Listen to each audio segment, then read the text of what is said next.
Hello students, how are you all? Welcome to the class. Students, today we will continue the remaining portion of that chapter language of chemistry. To name the negative ions are anions. So negative ions are called the anions and positive ions are called the cations. Okay. So to write the name of the parent elements by changing its end to ide, like sulfide. Okay. Now, for example, you are saying that oxygen atom on gaining 2 electron, it becomes the oxide ion. Okay. So here oid is joined. You had studied about this table in our previous video.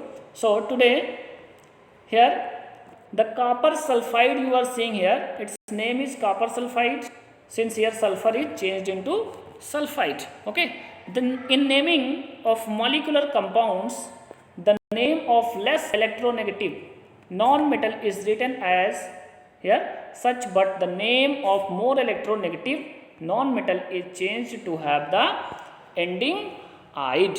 Okay. So for example, you are seeing here HCl is named as hydrogen chloride and H2S, that is known as hydrogen sulfide. Okay. Now next one is formula of compound. You know that what is compound actually? When two or more elements will mixed in a fixed proportion, like H2O, there is fixed ratio of this hydrogen and oxygen, so that this one is a compound. Here for example, that is given here H2O. So the number of atoms of elements in one molecule of a compound is represented using the chemical symbols of its constituent elements, which is called the chemical formula. For example, H2O is the chemical formula of water. So 2 atoms of hydrogen and 1 atom of oxygen is there, and it makes the water as a compound. Okay. Naming of compound, we know that we here few compounds name we know already, like water. So here like sugar also. So we will now discuss the naming of some symbols. Here some simple compounds. You know that this one is the MgO, NaCl. So while writing the formula of an ionic compound, the metal elements is written in the left hand side, and the non-metal element is written on the right hand side. In naming of the ionic compound, the metal elements is named as such, but the name of the non-metal element is changed to have the ending ide, like MgO, that is called the magnesium oxide. This one is sodium chloride. So here you are seeing the names like copper sulfide. So here HCl is named as hydrogen chloride and H2S hydrogen sulfide. So here please you have to note that in HCl compound, hydrogen is less electronegative element.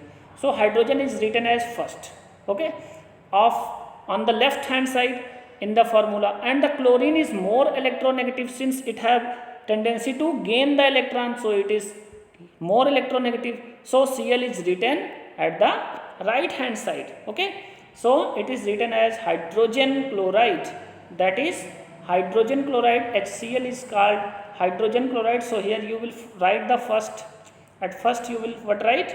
You will write the electropositive, and after that more electronegative. Okay.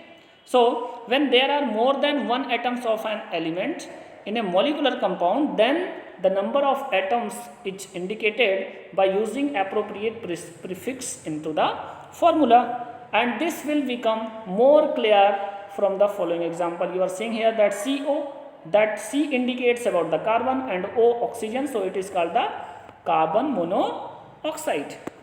Okay. So CO2 is named as, you know very well that it is called carbon dioxide. PCl3, that is phosphorus trichloride. Okay. Since chlorine is 3 times here, so you will write its phosphorus trichloride. Fourth part, that is called 4 carbon tetrachloride.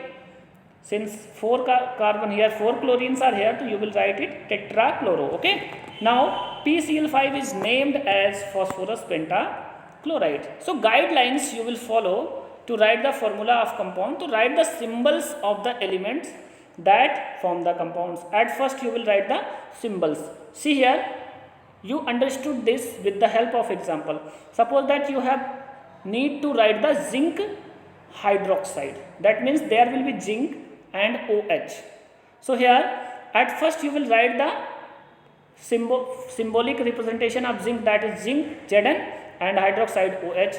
Then the valency of these elements, like you know that zinc it have the 2 valency and OH have 1 valency. You will write this valency of zinc with OH and the OH valency you will write with the zinc. Okay, so here it will be written as Zn, then OH.